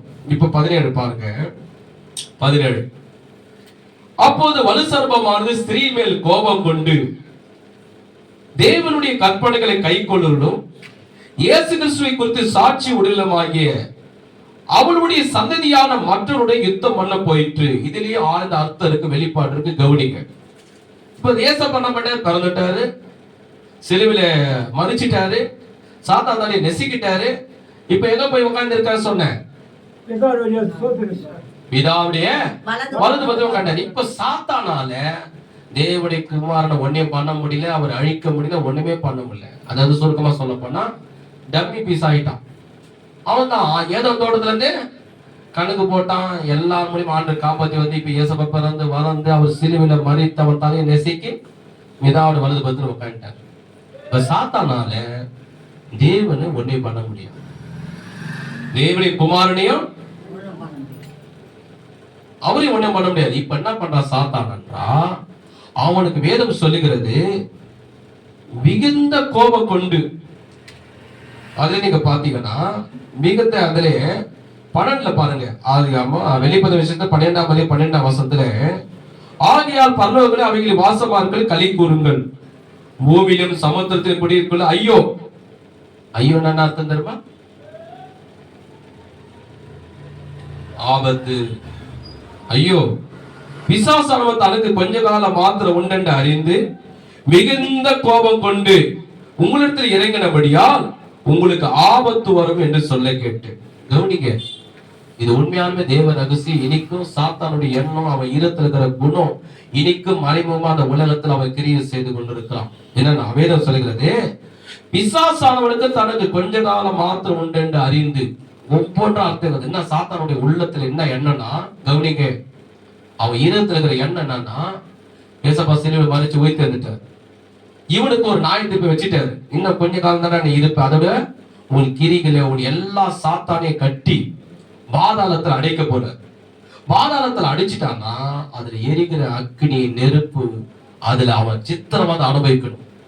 அவன் ஒரு நாள் 2 நாள் இல்ல, 1 வருஷம் 2 வருஷம் இல்ல, பல வருஷமாய் அந்த நரகத்திலிருந்து வெளியே வரவே முடியாது. எந்த ஜெயில போட்டாலும் வெளியே வந்துருவானுங்க. அது வேலூர் ஜெயிலா இருக்கலாம், பொயிலேரி ஜெயிலா இருக்கலாம். ஆனா அந்த பாதாளத்துக்குன்னு ஒரு மனுஷன் போயிட்டா, சாத்தான் போயிட்டா, வெளியே வரவே முடியாது. தேவன் தீர்மானம் பண்ணிட்ட. இது என்ன பண்றான்? அவனுக்கு தெரியும் இன்னும் கொஞ்ச காலம் தான் இருக்குது, அந்த கொஞ்ச காலத்துல ஏசப்பா அந்த பூமிக்கு வர போகிறாரு, நம்மளை எல்லாரையும் கட்ட போறாரு, கட்டி பாதாளத்துல போட போறாருன்னு அது ஒரு கோபம் அவனுக்கு. 2வது, மிகுந்த கோபம் கொண்டு உங்களுக்கு இறங்கினபடியால் உங்களுக்கு ஆபத்து வரும் என்று சொல்லுங்க. அவனுக்கு தெரியும் நம்மள இயேசு கிறிஸ்து பூமிக்கு வரப்போற. ஜனங்க தான் நம்ப மாட்டேங்குது. ஏசப்பா வராருன்னா நம்ம சாத்தானுக்கு நல்லாவே தெரியும், அவர் சொன்னார்னா செய்வாருன்னா அவனுக்கு நல்லாவே தெரியும். அவர் பூமிக்கு வரப்போகிறாரு, நம்ம என்ன பண்றாரு, நம்மள எல்லாரையும் கட்டி பாதாளத்துல போட போறாருன்னு சாத்தானுடைய இருதயத்தை நல்லாவே தெரியும். அதை தெரிஞ்சுதான் அவன் என்ன பண்றான், ஒரு மிகப்பெரிய எரிச்சல், மிகப்பெரிய ஒரு கோபம், மிகப்பெரிய ஆத்திரம் யார் மேல? கர்த்தர் மேல, தேவனுடைய குமாரன். ஆனா அவரை இவன் ஒண்ணுமே பண்ண முடியாது. அவர் சமூகத்துல போய் நிக்கனா கூட அவர்கிட்ட பர்மிஷன் கேட்கணும். புரியுதுங்களா?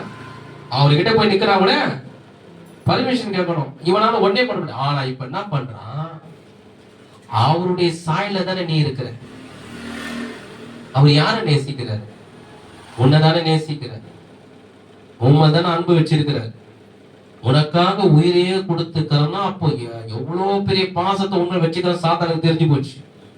உனக்காக இந்த பூமியில வந்து நான் எத்தனையோ பேரை சாவடிச்சேன், எப்படி பிறந்து வந்து சிலுவையில் அவர் மறித்து ரத்தம் செஞ்சு எவ்வளவு பாடுகளை நான் கொடுத்தேன், அதெல்லாம் மறிச்சு உனக்காக இவ்வளவு உயிரை கொடுத்து ரத்தம் செஞ்சு அந்த அளவு மேல அன்பு வச்சிருக்கிறாரு.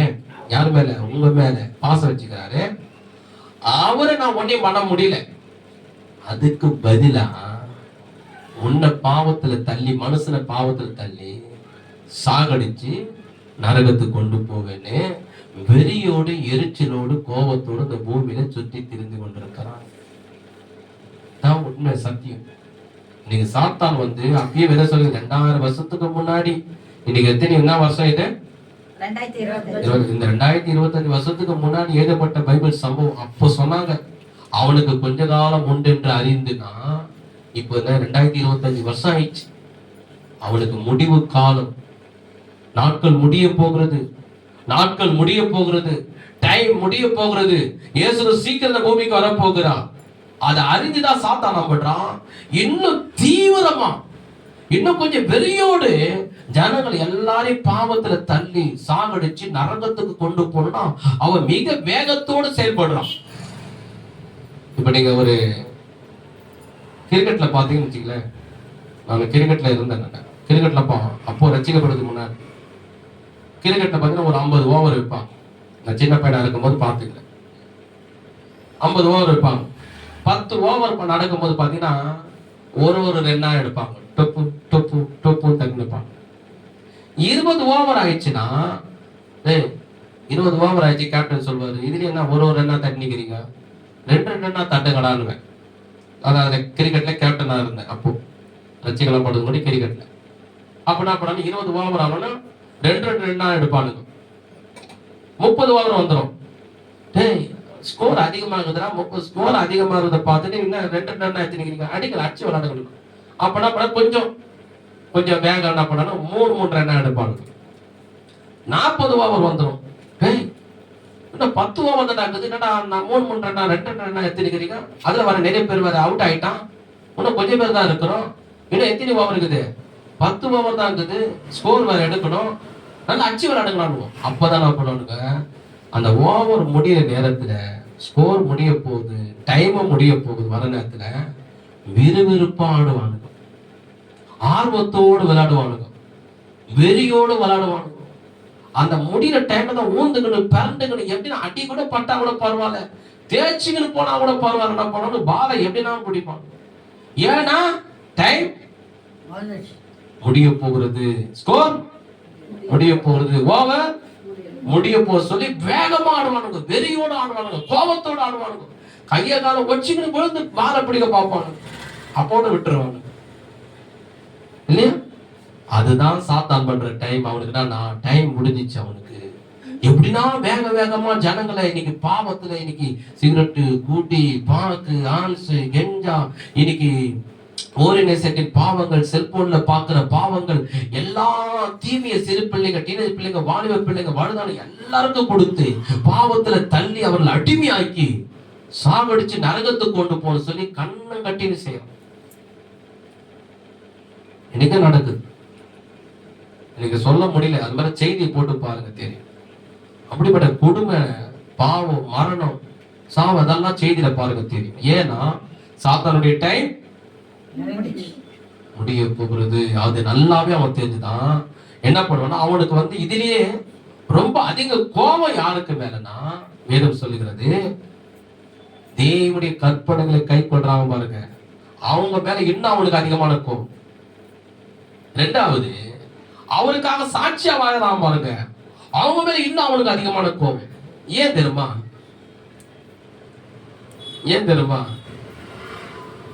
ரெண்டு விஷயங்கள். அதுல சாத்தானுக்கு வந்து ஏற்கனவே உலகத்தில் இருக்கிற மக்கள் மேல ஒரு கோபம் இருக்குது. ஏன்னா இவங்க தேவனுடைய சாயல்ல இருக்கிறாங்க, தேவனுடைய பிள்ளையா இருக்கிறாங்க, இவங்க எல்லாம் செத்து என் கூட நரகத்து வரட்டும்னு பாவத்தை தள்ளுறான்.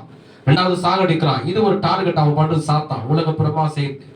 ரெண்டாவது இங்க வெளிப்படையான விஷயம் 12:17 சொல்லப்படுகிறது, ஸ்ரீமேல் கோபம் கொண்டு தேவனுடைய கற்பனைகளை கை கொள்ளுதலும் இயேசு கிறிஸ்துவை குறித்து சாட்சியுடலுமாகிய அவனுடைய சந்ததியான மற்றவனுடைய யுத்தம் பண்ண போயிட்டு. ரெண்டாவது அவனுக்கு மிகப்பெரிய கோபம் யாருக்கு மேலனா, ஏசப்பா ஏற்றுக்கொண்ட விசுவாசிகள் மேல கோபம். ஏசப்பா ஏற்றுக்கொண்ட விசுவாசிகள் மேல கோபம், எரிச்சல். ஏன் அப்படி தெரியுமா? இப்ப நம்ம நினைச்சுப்போம், ஐயோ அப்ப ஏன்டா நம்ம ரட்சிக்கப்பட்டோம், ஏற்கனவே நிறைய உபத்திரம் தாங்க முடியல, தொல்லையை தாங்க முடியல, தலைவலியை தாங்க முடியல, உனக்கு சாத்தான தொல்லையா, நம்ம ஏன் தான் ரட்சிக்கப்பட்டோம், அதுக்கு நம்ம நினைக்க கூடாது. இல்ல கவனிங்க, ஒரு பெரிய ஆசீர்வாதங்கிறது, பெரிய மலைப்பொருளுக்குது. சாத்தானுக்கு ஒண்ணு தெரியும்னா ரெண்டு விஷயம் இருக்குது. இந்த உலகத்துல எல்லா மனிதனும் அவன் போவான், வாழ்வான், வேலை செய்வான், சாப்பிடுவான், எல்லாம் பண்ணுவான். ஆனா ஆண்டவரை துதிக்க மாட்டான், ஆண்டவரை ஆராதிக்க மாட்டான், ஆண்டவரை பாட மாட்டான். சினிமா பாட்டை பாடுவான், அவன் கடவுளை குறிச்சு பாடுவான், ஆனா ஆண்டவரை துதிக்க மாட்டான், ஆண்டவரை பாட மாட்டான். ஆனா நம்ம ஆலயத்தை வந்து என்ன பண்றோம்? கர்த்தரை துதிக்கிறோம், கர்த்தரை பாடுகிறோம், கர்த்தரை ஆராதிக்கிறோம், கர்த்தரை சோத்திரம் பண்றோம். அவருடைய கட்டளைக்கு நம்ம கீழ்ப்படிஞ்சு ஞானஸ்தானம் எடுக்கிறோம், அவர் கட்டளைக்கு கீழ்ப்படிஞ்சு நம்ம வாழ்கிறோம், அவரை நேசிக்கிறோம், அவர் நம்மளை நேசிக்கிறோம், அவர் நம்ம நேசிக்கிறோம். உலகத்துல பிறந்த எந்த கடவுளை நம்பாம நம்ம ஆண்டவரிடத்துல விண்ணப்பம் பண்றோம். இத பார்க்கிற சாத்தானுக்கு தான் கோபம். புரியுதா சார்? ரெண்டாவது என்னன்னா, அவனுக்கு ஏன் கோபம்னா, நம்ம விசுவாசிகள் ஆண்டவரை ஏற்றுக்கொண்டுங்க திடீர்னு மரணம் நேரிடுச்சுன்னா, மரணம் வந்துச்சுன்னா, இல்ல ஏசப்பா அந்த பூமிக்கு வந்துட்டான்னா, நம்ம ஆத்துமா எங்க போவோம்? நம்ம ஆத்துமா எங்க போவோம்? இதான் அவனுக்கு ரெண்டாவது கோபம். புரியுதா நான் சொல்றது? ரெண்டாவது அவனுக்கு கோபம், நீ இறந்த பிற்பாடு எங்க போயிடுவான்? பரலோகத்துக்கு தேவன் வாசம் பண்ற இடத்துக்கு நீ போயிடுவே, நரகத்துக்கு நீ போக மாட்ட. நரக சாத்தாங்கிட்ட நீ வர மாட்டேதான். அவனுக்கு ரெண்டாவது அவனுக்கு கோபம், நீ பரலோகத்துக்கு போயிடுவியே அப்படின்னு தான் ரெண்டாவது அவனுக்கு எரிச்சல். மூணாவது பார்க்கும்போது சாட்சியா வாழலாம் பாருங்க. இப்ப ரோட்ல போய் ஏசப்பா பத்தி எனக்கு நான் குடி போயதுல இருந்தேன், எனக்கு விடுதலை கொடுத்தான், அவங்க மேல அவனுக்கு கோபம். போய் இன்னைக்கு ஆண்டவருக்காக ஊழியம் செய்யறான், பிரசங்கம் பண்றான், அவங்க மேல எரிச்சிருக்கும். ஏன் அப்படின்னா, இவன் தானே சாட்சியா வாழறான், இவன் தானே 10 பேருக்கு போய் சாட்சி சொல்றான், இவன் தானே 10 பேருக்கு போய் சுவிசேஷம் சொல்றான், இவன் மூலியமா 10 ஆத்துமாக்கள் ரட்சிக்கப்படுகிறது, பிசாசு கருத்து விடுதலாக்கப்படுகிறது, நரகத்துக்கு போவடைய ஜனங்க பரலோகத்துக்கு போக போது சொல்லி விசுவாசி ஊழியக்காரன் மேல அவனுக்கு எரிச்சிருக்கும். வேதம் சொல்லுகிறது, அவளுடைய சந்ததியான மற்றொன்னு யுத்தம் பண்ண போயிட்டு ஒரு யுத்தம். நல்லா கவனிங்க, சாத்தானுக்கும் நமக்கும் யுத்தம் இருக்குது. ஆனா நம்ம சுலபமா ஜெயிக்க முடியும். அதை நான் சுருக்கமா சொல்லி நான் முடிக்கிறேன். நம்ம பயப்பட தேவையில்லை. அவனுடைய எரிச்சலை சொல்றான். அவன் ஏன் கோவப்படுறான்? சாத்தானுக்கு ஏன் எரிச்சல் வருது? ஏன் நம்மளை எதிர்க்கிறான்? ஏன் அவனை தாக்குறான்? அவன் உள் நோக்கம் என்ன? அவன் உயிரத்துக்கிற எண்ணம் என்னன்னா இப்ப நான் அவனுக்கு விளக்குறேன். புரிஞ்சு நான் சொல்றது. அதுக்கப்புறம் இஸ்ரவேல் மேலே கோபம் அவனுக்கு இருக்குது, இன்னும் இருக்குது. ஏன் சொல்லுங்க பார்க்கலாம். இன்னும் இஸ்ரவேல் மேலே கோபம் இருக்குது. ஏன் தெரியுமா? நான் அதெல்லாம் இப்ப விளக்குனேன். இன்னொரு ஒரு பெரிய கோபம் இந்த வசன பிரகாரம் இருக்குது. இஸ்ரவேல் மக்கள் இருக்காங்கல்ல, இஸ்ரவேல் நாட்டுல, அவங்க மேல இன்னும் அவனுக்கு பயங்கர கோபம் இருக்குது.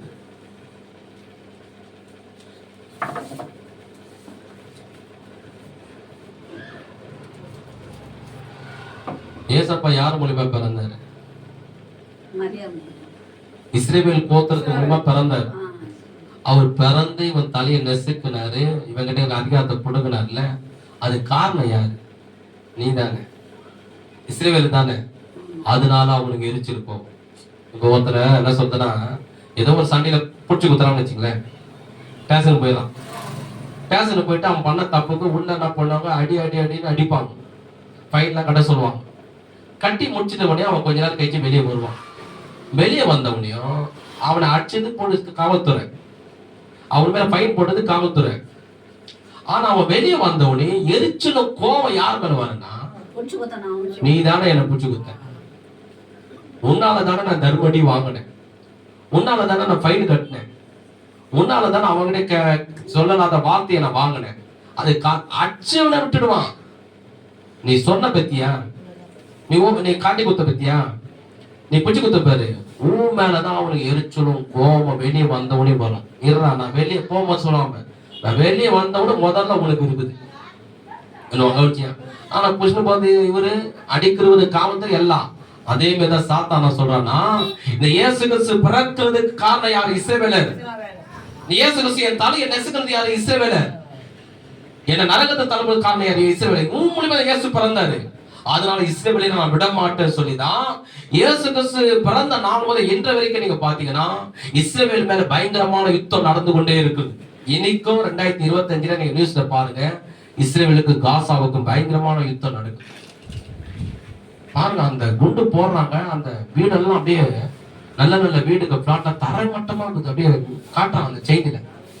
துக்கப்பட்ட பார்த்து இஸ்ரவேல் எல்லாருமே அங்க சாவறாங்க. இவன் குண்டு போட்டு இஸ்ரவேல் காசா மேல போடுது. இன்னைக்கு நடக்குது, அப்ப நடக்கல, இப்ப நடக்குது. நீ நியூஸ்ல போட்டு பாருங்க, புரியுதுங்களா? அதுக்குதான் இயேசு கிறிஸ்து ஒரு வார்த்தை சொன்னாரு, இஸ்ரவேல் சமாதானத்துக்காக வேண்டிக் கொள்ளுங்கன்னாரு. எவ்வளவு நானும் யோசனை பண்ணேன், என்னடா இது நாடுகள் எவ்வளவு நாடு இருக்குது? India, America, London, Japan, Pakistan, London, Malaysia, Singapore, எவ்வளவு நாடு இருக்குது, எவ்வளவு கண்ட்ரி இருக்குது, எவ்வளவு தேசங்கள் இருக்குது. ஆனா அவர் சொன்ன ஒரு வார்த்தை, கடைசியில் அவர் சிலுவையில மதிக்கிறது முன்னாடி இஸ்ரவேல் அவர் சொல்லுவார் ஒரு வார்த்தை, இஸ்ரவேல் சமாதானத்துக்காக வேண்டிக் கொள்ளுங்கள். ஏன் அந்த வார்த்தை அவர் விட்டார்? ஏன் அந்த வார்த்தை கரெக்டா இஸ்ரவேலை மட்டும் பார்த்து சொன்னார்? ஏன் இந்தியாவை சொல்லிக்கலாமே, பாகிஸ்தானை சொல்லாம? ஏன் அப்படி சொன்னா, எல்லா நாடும் ரட்சிக்கப்பட்டதா அப்படி இருந்த விருப்பம். ஆனா சாத்தானு நான் பூமியில பிறந்த அவன் தலையை நெசிக்கு போன பிற்பாடு அந்த வெறி கோபத்தை இஸ்ரவேல் மேல காட்டுவான், இஸ்ரவேல் அவன் அழிப்பான் அப்படின்னு சொல்லிதான் இஸ்ரவேலுக்காக வேண்டுதல் பண்ணுங்க சொல்லிட்டு போனேன். நான் சொல்றது புரியுதுங்களா? அதே நீங்க பாத்தீங்கன்னா ஒரு ஹிட்லர் ஒருத்தன் பிறந்தான். உங்களுக்கு எத்தனை பேருக்கு தெரியுமா தெரியாது, அவன் சரித்திரம் யூடியூப்ல போட்டு பாருங்க தெரியும். ஹிட்லர் ஒருத்தன் பிறந்தான். அவன் என்ன பண்ண தெரியுமா, இஸ்ரவேலரை 70 லட்சம் பேரை, எத்தனை பேரு? 70 லட்சம் பேரை சாவச்சான். கொடுமையா சாவச்சான், சொல்ல டைம் கிடையாது. அவ்வளவு கொடுமையா அவன் சாவச்சான். ஒருத்தர் அப்படி ட்ரெயின்ல ஏத்தி குழந்தைகள் இருந்து பார்த்தாங்க. அப்படி 70 லட்சம் பேர் இஸ்ரவேலை சாவச்சான். இன்னைக்கும் இஸ்ரவேல்ல பாத்தீங்கன்னா யுத்தம் நடக்குது. ஏன்னா சாத்தானுக்கு உன் மூலியமா தான் இயேசு பிறந்தாரு, என் தலையை நெசுக்கினாரு, என்கிட்ட அதிகாரத்தை புடுங்கினாரு, என்ன நரகத்துக்கு அனுப்ப போற காரணம் நீ தானே. அதுக்கு சொல்ற இன்னைக்கு இஸ்ரேல் மேல கோவங்குது, விசுவாசிங்க மேல கோவங்குது, ஊழியக்கார மேல கோவங்குது, உலகத்துல இருக்கிற எல்லா மனிதன் மேல அவனுக்கு கோவங்குது. ஆனா அது ஜனங்களுக்கு தெரியல. ஜனங்களை காப்பாற்றவும், விசுவாசிகளை காப்பாற்றவும், ஊழியக்காரர்களை காப்பாற்றவும் யாரால முடியும்? நம் இயேசு ஒருவரால தான் முடியும். சாத்தானுடைய கரத்திலிருந்து காப்பாற்ற இயேசு ஒருவரால மட்டும்தான் முடியும். அது உலக மக்களுக்கு அது தெரியல. ராமே சொல்லுவோமா? அதுக்குதான் நம்ம என்ன பண்றோம், ஜெபிக்கிறோம். இன்னைக்கும் சாத்தான் இருக்கிறான், கிரியை செய்யலாம். சரி, கடைசி ஒரு சம்பவத்தை வாசித்து முடிப்போம். யோசுவா நிருபம் பழைய ஏற்பாடுல பாருங்க. யோசுவா இதை பார்த்து நான் முடிச்சிடலாம். சரி, இதை பார்த்து நான் முடிச்சிடலாம். கடைசி வசனம் பாருங்க. சரி, நல்லா கவனிங்க. இதுல ஒரு வெளிப்பாடு இருக்குது. இப்ப நீங்க நினைக்கலாம், சாத்தான் ரொம்ப எரியோடு இருக்கிறான், எரிச்சலோடு இருக்கிறான், கோபத்தோடு இருக்கிறான். ஆனா சாத்தானை எதிர்க்கவும் அவனை மேற்கொள்ளவும் ஜெயிக்கவும் நமக்கு அதிகாரத்தை ஆண்டவரு கொடுத்திருக்கிறார். அவன் நம்மளை ஒண்ணுமே பண்ண முடியாது. நம்ம தலைமுடிய கூட தொட முடியாது, நம்ம நெய்யல கூட தொட முடியாது. ஒரு ஆமே சொல்லுவோமா? பழைய ஏற்பாட்டுல 282 பக்கம். இதை பார்த்து முடிக்கலாம். 282 பக்கம் எடுத்துக்கொள்ளுங்க. என்ன சம்பவம்னா, இயேசுவா இஸ்ரவேல் ஜனங்கள் எகிப்துல இருந்து விடுதலாக வரும்போது அவர்கள் 40 லட்சமாய் அவர்கள் கடந்து வராங்க. கடந்து வரும்போது எங்க போறாங்கன்னா, தேவன் வாக்குத்தத்தம் பண்ணின கானானுக்கு போறாங்க. அந்த இஸ்ரவேலுக்கு யாரு தலைவன் என்றால் யோசுவா தான் தலைவன். இந்த சம்பவத்தை கவனிங்க, ஏன்னா டக்கு நடுவுல இருக்குதுனால உங்களுக்கு புரியாது, அதுதான் நான் உங்களுக்கு விளக்குறேன். அப்புறம் வசனத்தை படிக்கிறேன். இந்த இஸ்ரவேல் ஜனங்க தேவன் வாக்குத்தத்தம் பண்ண கானானுக்கு போகாதபடி இவர் எங்க இருக்கிறாங்கன்னா, வனாந்தரத்தில் இருக்கிறாங்க. மொத்தம் எத்தனை லட்சம் ஜனம்னா 40 லட்சத்துக்கு மேல அவங்க இருக்கிறாங்க. இதுக்கு பணத்தளபதி ராஜா தலைவன் யாருன்னா யோசுவா. இந்த இஸ்ரவேலை ஜெயிக்க யாராலையும் முடியல. அதுக்கு என்ன பண்றாங்க, 5 ராஜாக்கள், 5 நாடு, 5 தேசம், இவர்களெல்லாம் ஒன்று சேர்ந்து இந்த இஸ்ரவேலரை ஜெயிக்க முடியல. நம்ம எல்லா தேசமும், நம்ம 5 நாடு, 5 தேசம், 5 ராஜாக்கள், 5 தேசத்துடைய ராணுவம் எவ்வளவு பேர் இருப்பாங்க, இதெல்லாம் ஒன்று சேர்ந்து நம்ம இஸ்ரவேலை போய் எதிர்க்கலாம். அப்ப இஸ்ரவேல் நம்ம ராணுவம் அதிகம், அவங்கிட்ட 40 லட்சம் தான், நம்ம கிட்ட இருக்குது 100 லட்சத்துக்கு மேல இருக்குது. நம்ம ஒரு தோராயமா சொல்றேன், 5 நாடு, 5 ராஜாக்கள், 5 தேசம், 5 ராணுவம் எவ்வளவு பேர் இருப்பார். இவங்க ஒரே ஒரு நாடு, ஒரே ஒரு தேசம் போய் சண்டை பண்ணி ஜெயிக்கலாம்னு போறாங்க. போன உடனே கர்த்தர் யோசுவாவோட இருக்கிறதுனால என்ன பண்றாரு, யோசுவா அந்த 5 தேசத்துக்கிட்ட சண்டை போற, இவங்க ஒரு நாடு, நான் யாருன்னா இஸ்ரவேல், அவன் 5 நாடு, இவர் ஒரே ஒரு ராஜா, அவன் 5 ராஜாக்கள், இவன் ஒரே ஒரு படத்தளபதி, அவன் 5 படத்தளபதி வச்சுக்கிறான். நம்மளை விட ராணுவம் அவனுக்கு அதிகம், சேனைகள் அதிகம். போய் சண்டை போடுறாங்க. கர்த்தர் யோசுவாவோட இருந்ததுனால அந்த 5 தேசத்தையும் அந்த 5 நாட்டையும் அவங்க சுலபமா ஜெயிக்கிறாங்க. யாரு? நம்ம இஸ்ரவேல். காரணம் என்ன? தேவன் யோசுவாவோட இருந்ததுனால. கைதடி கர்த்தரை மையப்படுத்துவோமா? நல்ல கைதடி ஆண்டவரை மையப்படுத்தும். இப்போ எல்லாரும் தோத்து போயிட்ட உடனே கடைசி ஃபைனல்ல நிக்கிறது யாருன்னா, இந்த 5 ராஜாக்கள். இவங்க எங்க போயிட்டாங்கன்னா, எங்க யோசுவா பிடிச்சு நம்மளை கொலை செய்திட போறான்னு 5 ராஜாக்கள் ஒன்று சேர்ந்து ஒரு சிங்க கெபிக்குள்ள போய் ஒளிஞ்சுக்கிறாங்க. இப்ப சம்பவத்தை படிப்போம். யோசுவா 10ஆம் அதிகாரம் 22 பாருங்க. 22. அப்போது யோசுவா கெபின் வாயை திறந்து அந்த 5 ராஜாக்களையும் அந்த கெபிலிருந்து என்னிடத்தில் வெளியே கொண்டு வாருங்கள் என்றான். அவர்கள் அப்படியே செய்து எருசலேமில் ராஜாவோ, கவனிங்க, நான் சொன்னேன் 5 ராஜா. இப்ப பாருங்க, வசனம் இருக்கு பாருங்க, நீங்களும் எண்ணுங்க எத்தனை ராஜான்னு எண்ணு பாருங்க. எருசலேமின் ராஜாவோ, எப்ரோனின் ராஜாவோ, யார்மோத்தின் ராஜாவோ, லாகீசின் ராஜாவோ, எக்லோனின் ராஜாவாகிய அந்த 5 ராஜாக்களையும், எத்தனை ராஜா வந்துச்சுங்களா? அந்த 5 ராஜாக்களையும் அந்த கெபிலிருந்து அவனிடத்தில் வெளியே கொண்டு வந்தார்கள். அவர்களை யோசுவாவிடத்தில் கொண்டு வந்த போது யோசுவா இஸ்ரவேல் மனுஷர் எல்லாரையும் அழைப்பித்து தன்னோடு கூட வந்த யுத்த மனுஷர் அதிபதியை நோக்கி, நீங்கள் கிட்ட வந்து உங்கள் கால்களை, இதை கவனிங்க, நல்ல ஆழ்ந்த அர்த்தம் இருக்கு, இதுல ஒரு வெளிப்பாடு இருக்கு, இதை மிகவும் கவனிங்க தயவு செய்து. உங்கள் கால்களை இந்த ராஜாக்களுடைய கழுத்தின் மேல் வையுங்கள் என்றால், அவர்கள் கிட்ட வந்து தங்கள் கால்களை அவர்கள் கழுத்தின் மேல் வைத்தார்கள். அப்போது யோசுவா அவர்களை நோக்கி, நீங்கள் பயப்படாமலும் கலங்காமலும் பலத்த திடமனதாய் இருங்கள். இப்ப கவனிங்க, நீங்கள் யுத்தம் பண்ண உங்கள் சத்துருக்கள் எல்லாம் கர்த்தர் இப்படியே செய்வார் என்றால், அதற்கு பின்பு யோசுவா அவர்களை வெட்டி கொன்று அந்த 5 மரங்களில் தூக்கி போட்டான். சாயங்காலம் மட்டும் மரங்களில் தொங்கினார். இதுல ஆழ்ந்த அர்த்தம் இருக்கு, நான் முடிக்க போறேன், கவனிங்க. இப்ப யோசுவா சொல்றான், யோசுவாவோட பலத்தை சொல்றாரு, யோசுவா 5 ராஜாக்கள் எல்லாரையும் நம்ம சாவடிச்சிட்டோம், 5 ராஜாக்கள் காணவே எங்கன்னு பார்த்தா இந்த 5 பேர் சிங்கத்தை போய் வண்டி நிற்கிறாங்கன்னு. அப்படியா? அந்த கெபில இருந்து அந்த 5 பேரை நீங்க கொண்டு வாங்கன்னு. 5 பேரை யாரு? 5 ராஜாக்கள். இப்ப படிச்ச இல்லையா? அதுக்குதான் சிலதுல என்ன டைம் ஆகுதான் அப்படின்னு நான் உங்களுக்கு சொல்றேன். 5 ராஜாக்களை கொண்டு வராங்க. 5 ராஜாக்கள் 5 தேசம் 5 நாடு எல்லாத்தையும் ஜெயிச்சுட்டாங்க. லாஸ்ட் அந்த 5 ராஜாக்களை மட்டும் கொண்டு வந்து அந்த ராஜா என்ன பண்ண, கவனிங்க, முகத்தை பாருங்க, கீழே படுக்க போறாரு. கீழே படுக்க போட்டு அந்த ராஜாவுடைய கழுத்தின் மேல காலை வைக்கிறார். இதுலலாம் வெளிப்பாடு இருக்குது, மறைப்பொருள் இருக்குது, தேவ ரகசியத்தை கவனிங்க. இப்ப ராஜா கிட்ட போனா என்ன பண்ணுவான்? 10 அடி தூரத்துல நின்னுக்குன்னு, ராஜாவே நீ என்றும் வாழ்க அப்படின்னு தான் கேட்பான். ஆனா அந்த ராஜாவை கீழே படுக்க போட்டு அவன் கைத்தின் மேல காலை வைக்கிறார். யாரு? யோசுவா. யோசுவா ஒரு வார்த்தை சொல்றாரு. என்ன சொல்றாருன்னா, இஸ்ரவேலில் இருக்கிற சில தலைவர்கள் நீங்க வாங்கன்ற. எதுக்கு யோசுவா? நீங்களும் உங்க காலத்துக்கு இந்த ராஜாவுடைய கைத்தின் மேல வையுங்கன்ற, தலை மேல உங்க காலை வையுன்றது. என்னடா இது? எல்லாம் கவனிங்க, இதுல அர்த்தம் இருக்குது. இப்போ ஒருத்தர் கூப்பிட்டு என்ன பண்ண, சாங் அடிக்கனா எப்படியோ சாங் அடிச்சுக்கலாம், கத்தியில எப்படி கை வாங்க, வயிற்றுல குத்தியோ மார்ல குத்தியோ சாங் அடிக்கலாம். ஆனா இதுல நானும் அர்த்தம் இருக்குது. கீழே படுக்க போடுறாரு, காலத்துக்கு தலைமையில வைக்கிறாரு, இவங்க எல்லாரையும் கூப்பிடுறாரு, காலத்துக்கு தலைமையில வைக்க சொல்றாரு. நான் யோசிச்சேன், இது சாவடிதான் என்ன பண்ண, பட்டயத்துக்கு நேர்ல குத்தா செத்து போறாங்க, அவ்வளவுதான். ஆனா காலத்துக்கு தலைமையில வெய்யன்றது, இவங்க எல்லாம் என்ன பண்ண, கைத்து மேல வைக்கிறாங்க. அந்த கைத்துக்கும் தலைக்கும் ஒன்னாதான் இருக்கும், வைக்கிறாங்க. இப்ப சொல்றாரு, பட்டயத்தை உருவுறாரு. இதே போல அதுக்கப்புறம் சொல்றாரு பாருங்க, இதே போல சொல்றாரு, நீங்கள் யுத்தம் பண்ண உங்கள் சத்துருக்களை எல்லாம் கர்த்தர் இப்படியே செய்வார் என்றார். என்ன சொல்றாருன்னா, உன் சந்ததி மூலியமா ஜனங்கள் பிறப்பாங்க.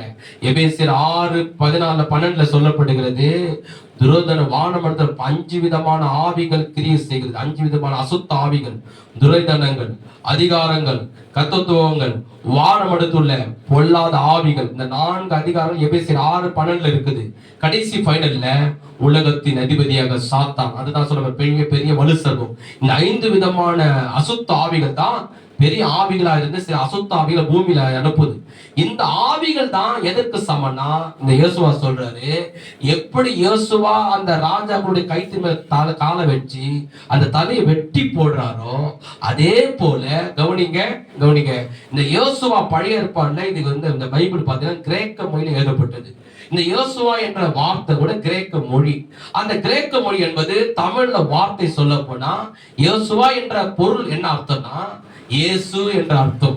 இயேசுவா என்றால் இயேசு என்ற அர்த்தம். அந்த இயேசு கிறிஸ்து என்ன பண்ணாரு, சிலுவையில மரிக்கும் போது சாத்தானுடைய துரந்தனங்களையும் அதிகாரங்களையும் கர்த்தத்துவங்களையும் வானமண்ட பொல்லாதாவிகளும் உலகத்தின் அதிபதியாக சாத்தானையும் அவன் காலை அவர் என்ன சொன்னாரு, ஆதிகாமத்துல 3:15 என்ன சொன்னார் தேவன் சாத்தானு கிட்ட, என் குமாரன் தலையை சொன்னாரா? அதே போல குமாரன் என்ன பண்ணாரு, சிலுவையில மரிக்கும் போது அவனுடைய தலையை சாத்தான் தலையை நெசுக்கினார். நல்ல இயேசுவா ராஜாவுடைய தலைமையில காலை வைக்கிறது போல இயேசு கிறிஸ்து சிலுவையில மரிக்கும் போது சாத்தானுடைய தலையை என்ன பண்ணாரு, நெசுக்கினார். அந்த இயேசுவா கால் வைக்கும் போது கூட யார் வந்தது, இஸ்ரவேல்ல படத்தலைவர் கொஞ்சம் பேர் வந்தாங்க இல்லையா, தலைவர் வந்து கூட சேர்ந்து கால் வச்சாங்க. அது யாருன்னா இயேசுவை ஏற்றுக்கொண்ட நம்ம எல்லாம். நல்லா புரியுதுங்களா?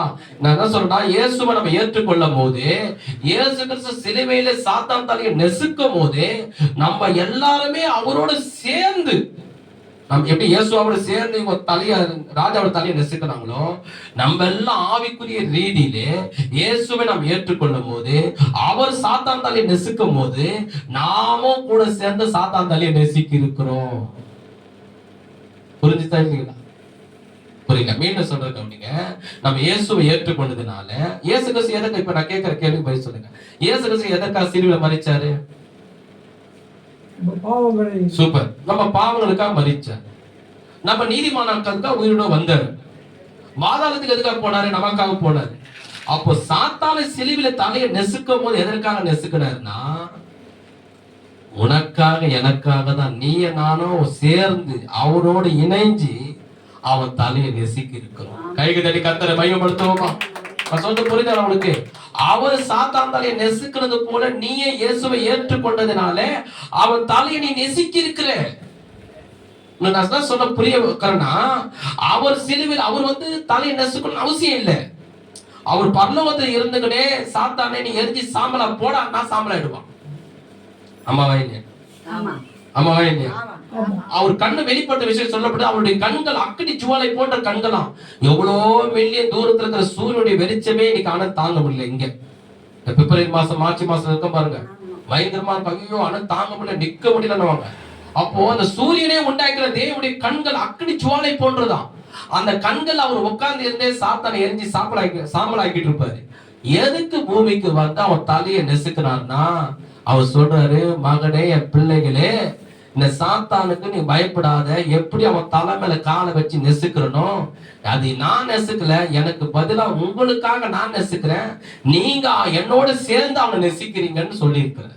கைதடி கர்த்தரை மையப்படுத்துவோமா? அதுதான் நீங்க யோவான் எழுதின சுவிசேஷம் 1ஆம் அதிகாரம் 12ஆம் வசனம் படிச்சு பாத்தீங்கன்னா, என் நாமத்தின் மேல் விசுவாசம் உள்ளவர்களாய் என்னை ஏற்றுக்கொண்டவர் எத்தனை பேர்களோ அத்தனை பேருக்கு சாத்தான் மேல் அதிகாரத்தை கொடுத்திருக்கிறார். மார்க் எழுதின சுவிசேஷம் 14ஆம் அதிகாரம் அதுல 15ஆம் அதிகாரம் 16, 17 நீங்க படிச்சு பாத்தீங்கன்னா தெரியும். அதுல அவர் சொல்லுவாரு, மார்க் சுவிசேஷம் 16ஆம் அதிகாரம் 17, 18 படிச்சு பாத்தீங்கன்னா, சர்ப்பங்களையும் தேள்களையும் மிதிக்கும், சத்துடைய சகல வல்லமை மேற்கொள்ளுவோம், நான் உங்களுக்கு அதிகாரம் தருகிறேன். அப்போ நமக்கு அதிகாரம் இருக்குது. யார் மேல அதிகாரம் இருக்குது? சூப்பர். கைதடி கர்த்தரை மையப்படுத்துவோமா? அதனால கொஞ்சம் கூட சாத்தானுக்கு கடுகிறது கூட சாத்தானுக்கு ஒண்ணு நம்ம தலை முடிய கூட சாத்தான பண்ண முடியாது.